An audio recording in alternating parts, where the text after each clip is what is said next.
नमस्कार साथियों। तो आज है 21 नवंबर 2025। दोस्तों आज रिसेंटली लिस्टेड कंपनी ग्रो यानी billion brain garage venture limited की क्वार्टर 2 की रिजल्ट आउट हुआ, वो भी ड्यूरिंग मार्केट में।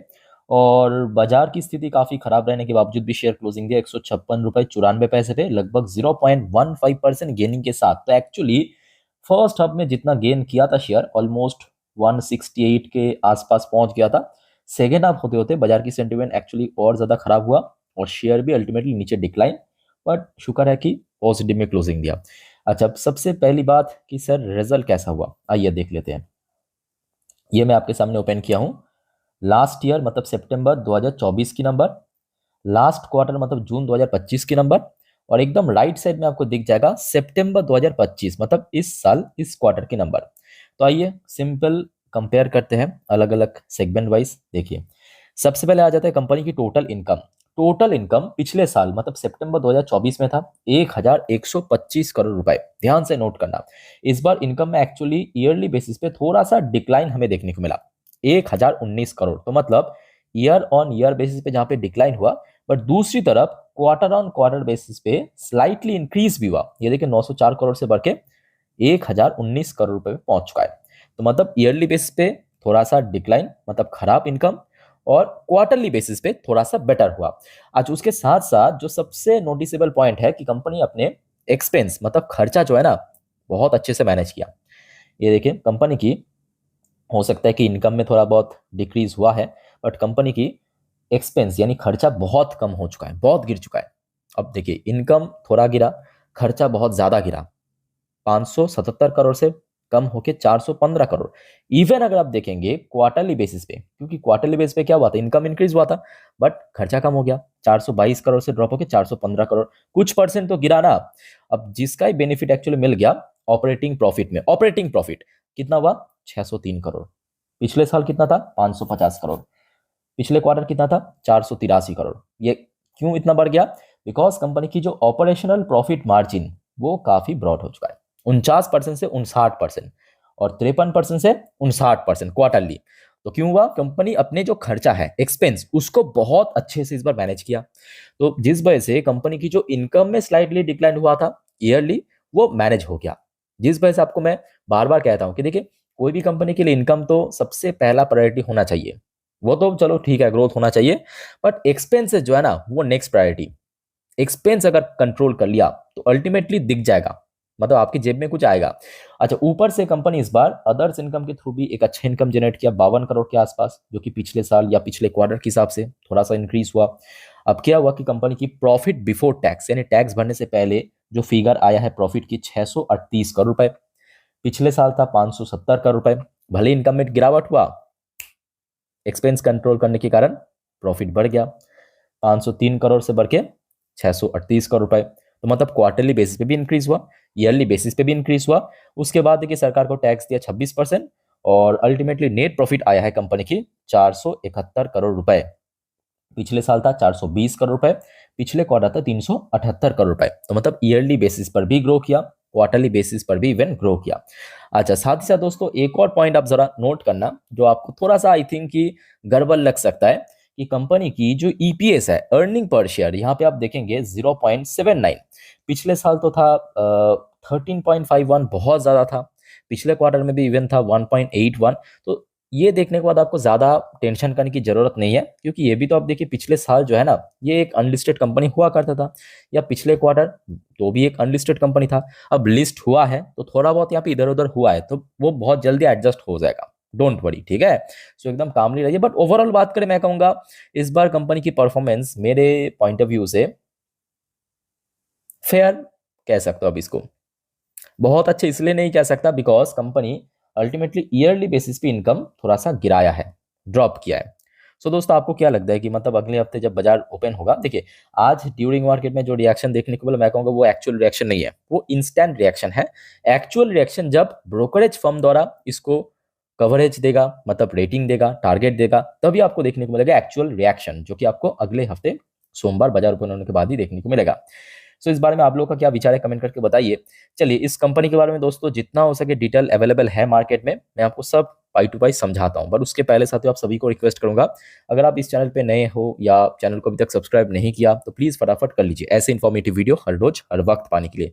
और याद रखना मेरे प्यारे साथियों, आज रात की 10:30 वाली वीडियो जिस पर हम बहुत सारे इंपॉर्टेंट इकोनॉमिकल डेटा, आज भारत क्या आउट होगा या तो हो चुका है, या अगले हफ्ते बाजार की कुछ यहाँ पे पॉइंट मैं आपको जानकारी दे दूंगा, तो मिस मत कीजिएगा, बहुत इंपॉर्टेंट है। ओके, इवन उसके पहले भी 2 और वीडियो मैं अपलोड करूंगा, सो एक भी अपडेट मिस मत करना। अच्छा, सबसे पहली बात देखिए, कंपनी की बिजनेस एकदम सिंपल है। जो डिस्काउंटेड ब्रोकरेज फर्म, क्या इस सेक्टर में और कोई कंपनी है या नहीं है? तो जी हाँ, बाजार में लिस्टेड एक और कंपनी आपको दिख जाएगा, एंजल वन नाम करके। काफी पहले ही बाजार में आ गया था, आई थिंक कि लॉकडाउन के आसपास एंजल वन की शेयर उस टाइम पे मैं कवर भी किया था जब ये आईपीओ लॉन्च किया था। तो एंजल वन पिछले 4-5 सालों से बाजार में है, लिस्टेड फर्म है, ठीक है, और अच्छा खासा जो निवेशक को मुनाफा कमा के दिया है। सो यहाँ पे अगर आप कंपेयर करेंगे एंजल वन के साथ, तो देखिए ग्रो की जो वैल्यूएशन है थोड़ा सा आपको एक्सपेंसिव दिख जाएगा।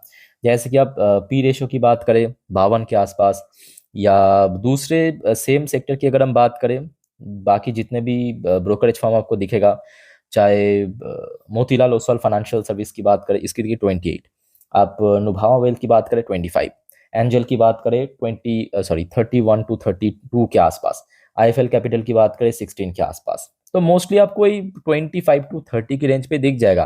बट ग्रो की अगर आप देखेंगे पी रेशियो लगभग 52 के आसपास आपको दिख जाएगा, मतलब 50 से भी ज्यादा।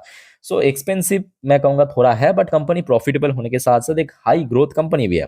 बट उसके साथ साथ एक और एडवांटेज ये है कि जितने भी भारत में डिस्काउंटेड ब्रोकरेज फर्म है ना, उसमें एज पर यूजर लार्जेस्ट है दोस्तों ये Groww, billion brain garage venture limited.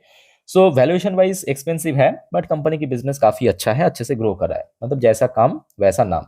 अच्छा, साथ ही साथ बाकी पैरामीटर की बात करें, आर ओ सी 62.6, बस नोट करते जाइए कि कौन सा बेटर है, कौन सा थोड़ा सा वीक है।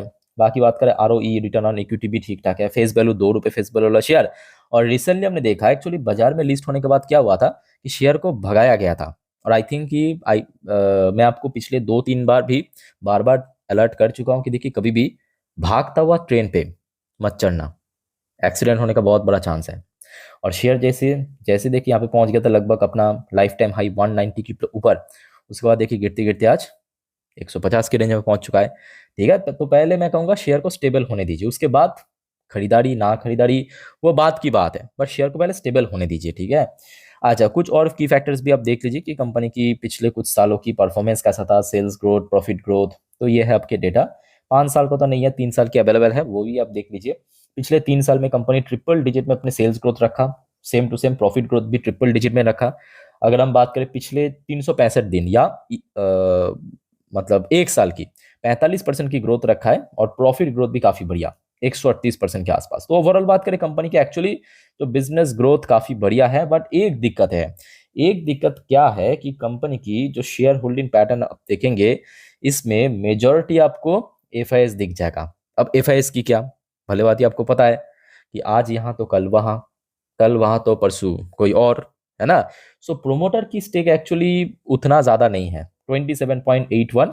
इवन डीएस की स्टेक भी उतना नहीं है, 4.04 के आसपास। मतलब एफएस के पास कंट्रोलिंग स्टेक के साथ साथ आप कह सकते हो कि देखिए मेजोरिटी स्टेक के साथ साथ कंट्रोलिंग स्टेक भी है। इवन पब्लिक के पास भी उतना स्टेक नहीं है, तकरीबन 11% के आसपास स्टेक है। ओके, अच्छा एक और फैक्टर मैं आपको दिखाता हूँ। देखिए company totally debt free company है, ये मैं कहूंगा कि बहुत बड़ा प्लस पॉइंट है कोई भी कंपनी के लिए। कंपनी जो है जीरो डेट कंपनी, मतलब टोटली डेट फ्री कंपनी। और कैश मैं कहूंगा कंपनी की जो मार्केट वैल्यूएशन है आज की डेट में, उस हिसाब से थोड़ा कम है, 113 करोड़ की। अब देखिए कंपनी क्योंकि डिस्काउंटेड ब्रोकरेज फर्म, तो इसमें उतना ज्यादा कैश की कोई इंपॉर्टेंट नहीं है कि कंपनी को बहुत फास्ट अपना अलग अलग शहर पे अलग अलग जगह पे यूनिट बनाना पड़ेगा। कंपनी ऑटोमेटिकली बिजनेस एक्सपैंड कर रहा है, माउथ टू माउथ एक्सपैंड होता है यहाँ पे बिजनेस, आपको पता होगा ब्रोकरेज फर्म जो अक्सर होता है। अच्छा, एक और मैं कहूंगा नेगेटिव पार्ट क्या है मालूम है, कंपनी की जो प्राइस टू कैश फ्लो, ये मैं देख रहा था, कंपनी की जो प्राइस टू कैश फ्लो ये बहुत ज्यादा नेगेटिव में है, 4227, बहुत नेगेटिव में है। ठीक है, अच्छा वेल, तो आई थिंक ये क्लियर हो चुका है, जो भी इंपॉर्टेंट वाइटल पॉइंट आपके साथ में शेयर किया। अच्छा, आज की डेट में कैसा कारोबार था वो भी आप देख लीजिए। आज वैसे 18 करोड़ की वो शेयर ट्रेड हुआ बिकॉज ऑफ कंपनी की रिजल्ट, और पिछले कुछ दिनों पे कंपनी की जो शेयर में वॉल्यूम भी काफी बढ़ता हुआ नजर आ रहा है, और डिलीवरेबल परसेंटेज उस हिसाब से काफी कम था, 13.63% के आसपास। तो एट द एंड मैं कहूंगा कि कंपनी की रिजल्ट इस बार थोड़ा सा फेयर हुआ है, थोड़ा सा मैं कहूंगा ठीक ठाक कह सकते हो, मतलब नेगेटिव नहीं, ठीक ठाक कह सकते हो, अच्छा कह सकते हो, ठीक है, फेयर रिजल्ट कह सकते हो। सो लेट्स सी सोमवार के दिन क्या होता है। बट मेरा ओपिनियन यह है कि पहले शेयर को थोड़ा स्टेबल होने दीजिए, उसके बाद बाई सेल होल्ड जो भी है आपके मन पे वो डिसाइड कीजिए, बट पहले शेयर को थोड़ा स्टेबल होने दीजिए। विदाउट स्टेबिलिटी दोस्तों कभी भी कोई भी शेयर में बाई सेल होल्ड इस सब चक्कर में मत पड़ना, ठीक है। बाकी और कोई आपका कंफ्यूजन डाउट वगैरह है कमेंट करके पूछिए। फिलहाल इस वीडियो को वाइंड अप करता हूँ, मिलते हैं नेक्स्ट वीडियो में। टेक केयर, बाय बाय, जय हिंद।